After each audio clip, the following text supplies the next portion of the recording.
जय श्री कृष्ण, जय श्रीमन नारायण। श्री पुरुषोत्तम मास महात्म्य व्रतकथा प्रथम अध्याय।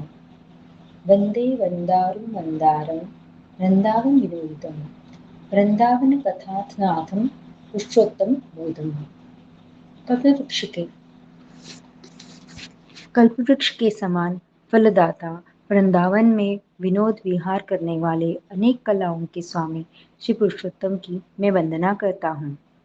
यज्ञ करने हेतु नैमिषारण्य में देवल, असित, पैल, सुमंत, पिपलायन, सुमति, काश्यप, जाबली, भृगु, अंगिरा, वामदेव, सुदीक्षण, शरभंग, पर्वत, आपस्तंभ, मांडव्य, अगस्त्य, कात्यायन, रतिथर, कपिल, रम्य, गौतम, शुभु, मृदगल, कौशिक, गालन, ऋतु, अत्रि, बभ्रु, ऋत्रत, शत्रु, बधु, बोधाय, वसु, कौंडन्य, पृथु, हरित, धूम, शंकु, संकृत, शनु, विभांडक, पंक, गर्ग, कन्नाद,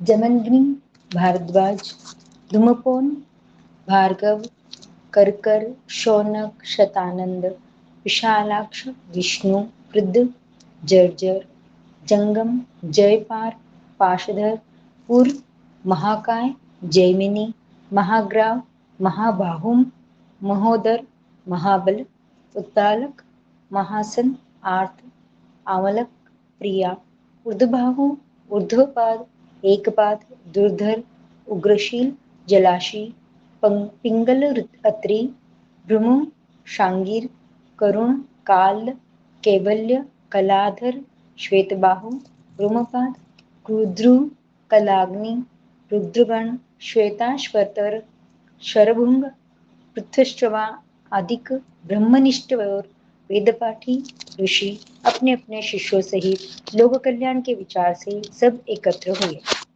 तीर्थाटन करते हुए इसी समय सुज्जी महाराज भी उधर आ गए।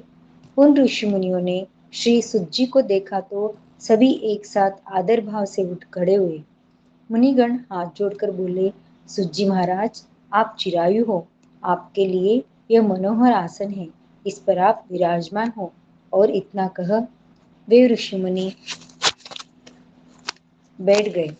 सुज्जी के सुख से विराजमान होने पर ऋषि मुनियों ने सुज्जी से कहा, हे सुज्जी महाराज, आपने जिस कथा को सर्वश्रेष्ठ सार रूप विचार कर रखा हो, जो भवसागर से पार लगाने वाली हो, ऐसी कथा हमें आप सुनाने की कृपा करें।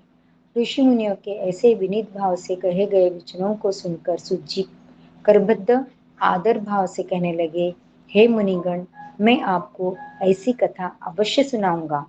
मैं सभी पुण्य तीर्थों का भ्रमण करता हुआ कुरु और जांगल देशों में होता हुआ हस्तिनापुर जा निकला। वहां सुना कि महापुण्यात्मा राजा परीक्षित अपने मुनियों सहित अपने राज्यों को त्याग कर गंगा तट पर आए हैं। हे ऋषिजनों, मैं वहां अपने मन की शंकाओं के समाधान हेतु गया तो वही मैंने भगवान के महातेज से युक्त प्रतापी महामुनि श्री सुखदेव जी के दर्शन का लाभ पाया। महामुनि श्री सुखदेव जी को जब अन्य ऋषियों ने दूर से देखा तो सबके सब एक साथ हाथों को बांधे खड़े रह गए और श्री सुखदेव जी को उन मुनियों ने अपने बनाए हुए कमल करने का पत्र की भांति उच्च आसन पर विराजमान किया।